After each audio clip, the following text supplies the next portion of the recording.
When it comes to Swedish cars, of course I love Volvos, but Saabs are also some pretty fascinating cars when you take a look at them. Even though this may not be the perfect example of one, today let's take a look at something that I consider a truly underrated sleeper of a car, the Saab 9.3 Aero.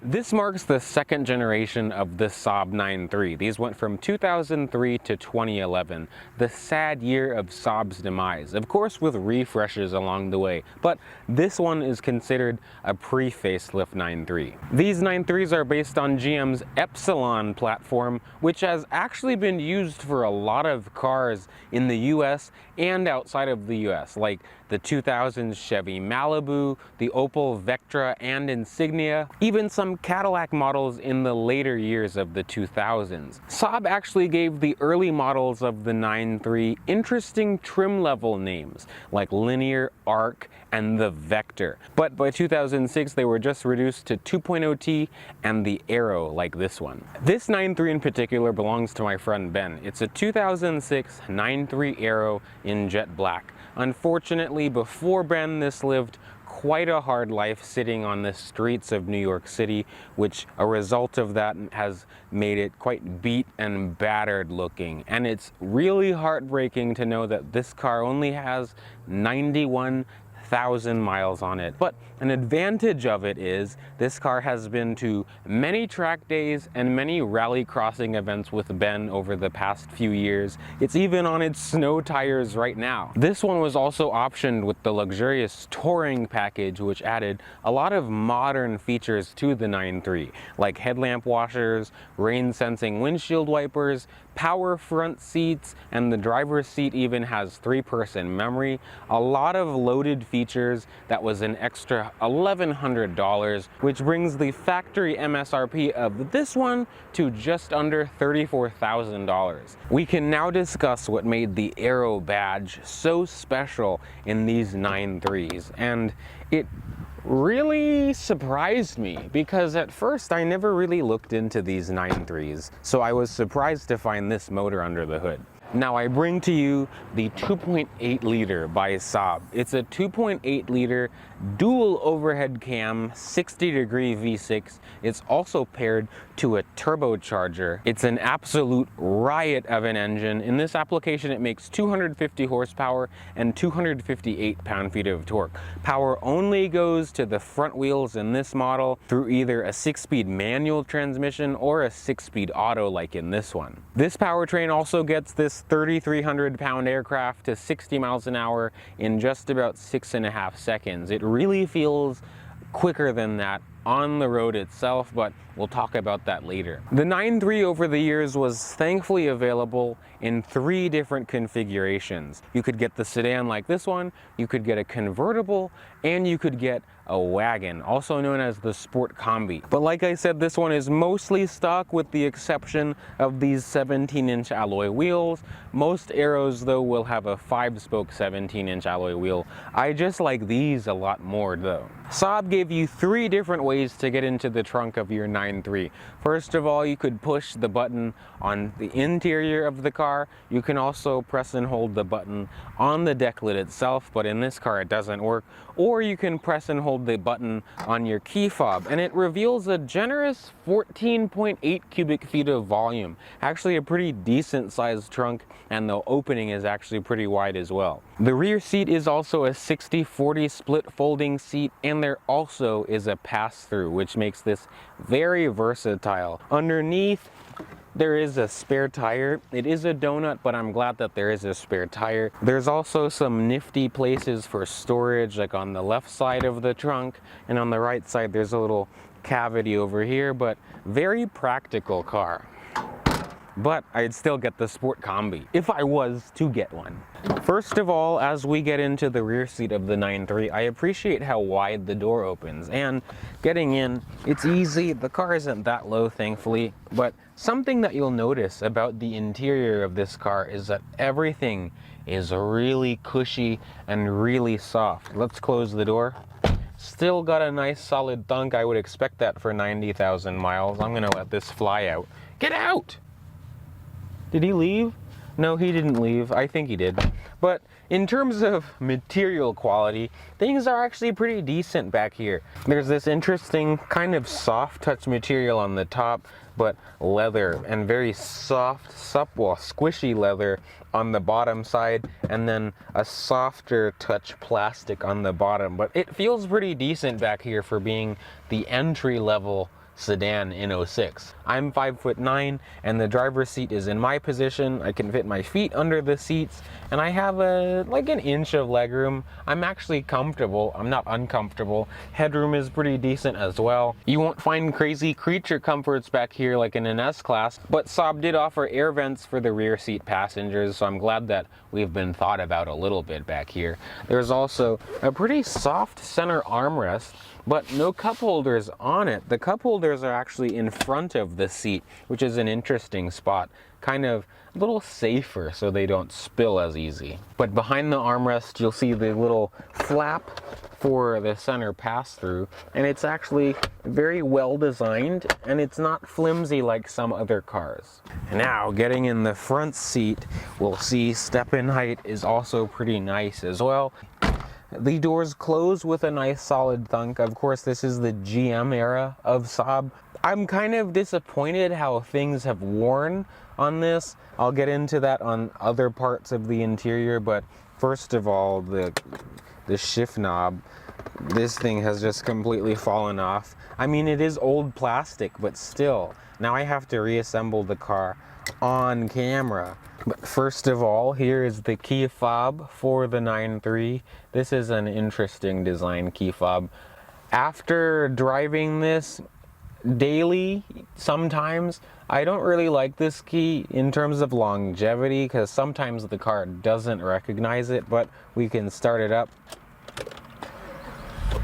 It starts right up. One of the first things that you'll notice when you get in this is the copious amounts of silver, black, and gray. They really loved all their normal, boring colors back in the day, but it is an interesting layout. A lot of people say that it looks like an aircraft on the inside, which does make sense because Saab is born from jets. The steering wheel is one of the first airplane-esque elements of this car. It's a 3-spoke leather-wrapped wheel. Has silver on it, special on this Aero trim, but unfortunately one of the sides of the wheel has actually started to come off, so that's one of the quality concerns of the interior. There are buttons on the wheel as well. They all control audio functions like volume, tuning, and some phone functions as well if you had the car phone. There's also gear buttons on the top side of the wheel, and those are, you could say, paddles. They allow you to control the transmission in manual mode. On this one, the headlight switch is actually on the dash, but the headlights are automatic and the wipers are rain sensing automatic as well. One thing about these that annoys me is that you can't actually turn the headlights off.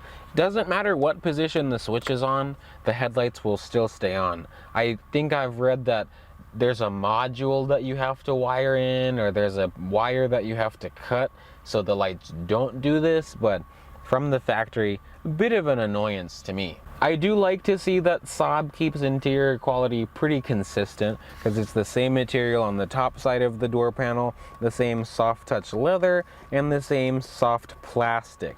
The driver and passenger side windows are auto up and down, but that was only available on the Touring package. As we look up at the gauges, they're also airplane style. They're pretty easy and legible. I just find it interesting that the numbers after 90 miles an hour get pretty small, but you really shouldn't be looking at the speedometer past 90 anyway.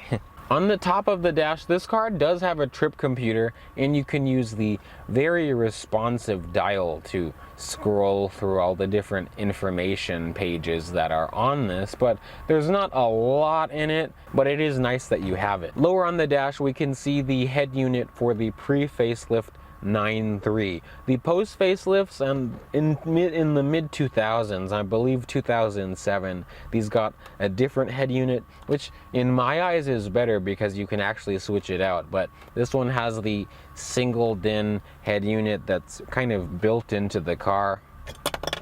Oh my god. Lower down, there is this cup holder that is supposed to be a cup holder, but it's broken on this, one of the over-engineered parts of this car. But underneath that, the 9.3 has dual zone climate control. But you can see how awful the buttons look because they're almost all faded. But the AC does work, and it's ice cold. You can also see that this has heated front seats as well. There is also a 6-disc CD changer underneath that, also some storage, and a cigarette lighter power outlet. Down below we have the shifter for the 6-speed auto. There is a manual mode that you can select the gears down here, but you know, it's the mid 2000s, so we're not going to be expecting razor quick shifts. There is a bit of a cup holder behind the ignition. It can fit a little water bottle in there. But next to the ignition is actually the parking brake. They kind of hid it. I find that pretty interesting. And the center armrest is pretty soft, pretty comfortable. The seats love to rub and squeak against each other. But as we open it, it's reasonably sized. You can fit a lot of little knickknacks in there. And there's also another power outlet and also an aux jack. I really commend Saab for their work on the front seats of the 9.3, at least in Aero trim. They're very soft, very comfortable. That is something that has held up. This leather does feel very thick and durable. But the seats are very comfortable. They're actually reasonably supportive. They are a bit of a one-size-fits-all type of seat. Both seats offer full power adjustment, but the driver's seat even adds a manual lumbar feature as well. I'm pleased to see that there's an auto-dimming rearview mirror with a compass and also garage homelink. And of course, as I would expect, there is a single pane moonroof, but annoyingly in this car, the sunroof doesn't work. But I've looked at fuses and all kinds of things, but oh well. Let's drive.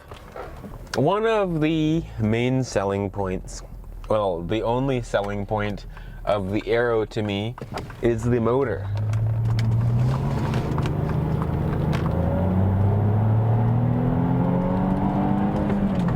This thing really is a rocket. It's actually very quiet.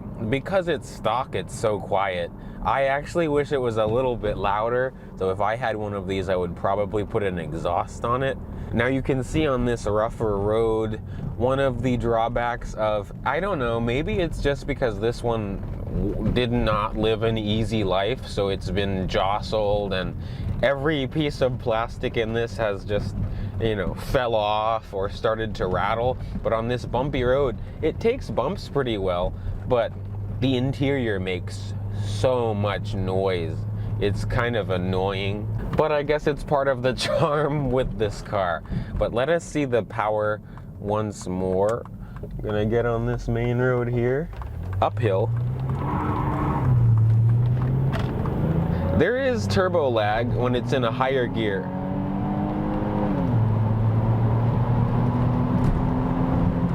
It really feels quick, and it gets up to speed fast. You don't really feel the speed with this car, even though, yes, I am on snow tires right now, but it's actually still, at least when it comes to putting its power down, it's still pretty smooth. I'm gonna go this way. I like the sound of the bass from the exhaust.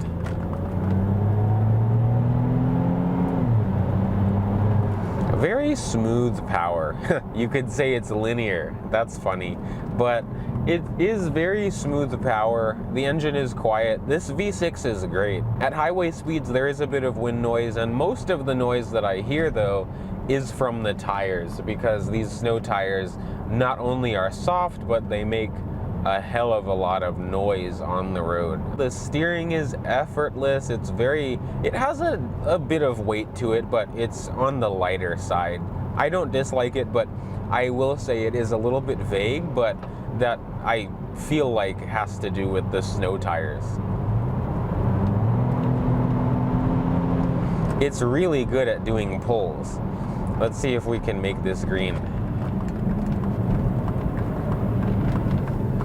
Yep, let's go. I'm in manual mode. Yeah, it's fast. I mean, it's like, when I first drove this car, it really did blow me away, the acceleration. I think it was probably because I came from driving my piece of crap Honda Passport. This really did impress me with the power, and I'm still impressed. It's just been, 6-7 months, so I'm more used to how this thing puts its power down, but it really scampers. I also have to commend this car for being so reliable, because not only I have put a lot of abuse onto this car, flooring it all the time, redlining it all the time, and it puts up with it. Again, this car has been on several track days, several rallycross events, and then it lived over a decade in New York being battered by, the harsh conditions of the North. So this car, I really do have to say, even though it has a lot of electrical quirks in it that, I'm gonna let this mosquito out. Get out! Get out! I am really astounded with how it just always ends up starting. Sometimes it doesn't start, and I have to kick the battery, literally kick it, and then the car will start.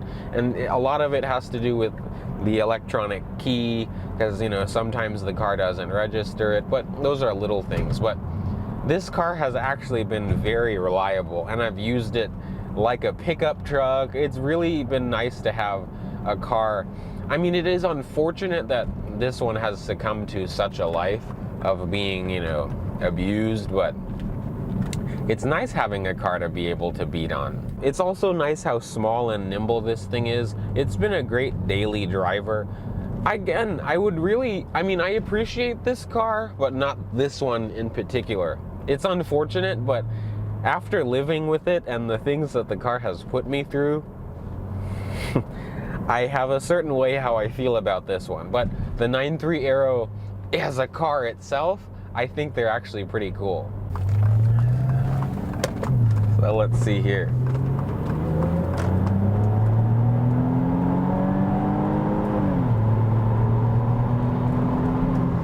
It really rockets. It really feels like a plane when it takes off. And the tires, the loud tires, make it feel like I'm in an airplane as well.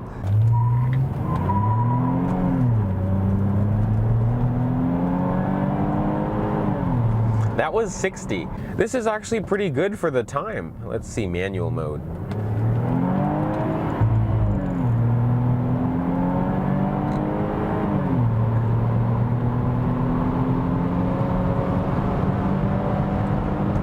My goodness, it is really smooth power, and I don't know if it'll appear on camera, but it has a popping or a backfire type of sound. As for handling, these do handle very well. The Aeros have a re-axis, as it's called, rear wheel steering. It's not an active rear wheel steering, but to my understanding, it's a passive system, and it actually is noticeable when you're really taking some corners at some speed. But again, with good tires, I can't imagine how this thing will hook.